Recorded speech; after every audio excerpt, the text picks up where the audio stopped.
যে মেয়ে পর্দা করে না, আল্লাহর কসম বাস্তব কথা হলো বেহায়া নারী, বেপর্দা নারী, এটা কোনো নারীও না, নারীর জাতও না।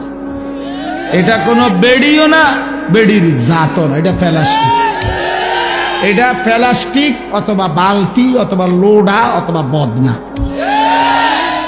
এমন কিছু এটা। আর যদি বলে না এটাও না, তো ডাক্তার দেখাইলে বেডি, ডাক্তারের পরীক্ষা জিডা আইয়ে রিপোর্টই নেই আর কি। এজন্য নারী তাকেই বলে যে পর্দানশীল।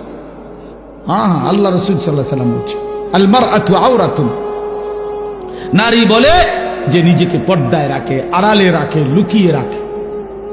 যার সত্তার ভিতরে, মানে যার অস্তিত্বের ভিতরে, যার রক্তের ভিতরে, যার চামড়ার ভিতরে, যার রক্ত কণিকার ভিতরে পর্দা, হায়া, লজ্জা, নিজেকে লুকিয়ে রাখা, আড়ালে রাখার মানসিকতা মৃত্যু পর্যন্ত বহাল থাকে, তাকেই কেবল নারী বলে। নারীর রক্তে আল্লাহ তাআলা হায়া দিছে, নারীর রক্তে রক্ত হায়া এটা নাই, ছুটে গেছে যে নারী, ওটা কোন আর নারী, ওইটার নারী থাকে না, ওইটার মেয়ে থাকে না।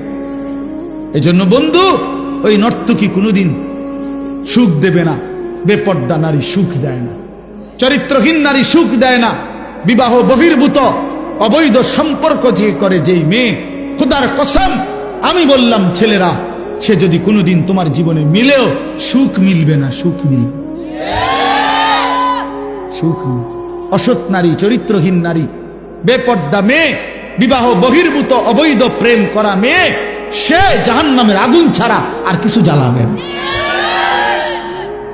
আল্লাহ তাআলা আমাদের ছেলেদেরকে হেফাজত করে, আমাদের মেয়েদেরকে চরিত্রবান বানায়।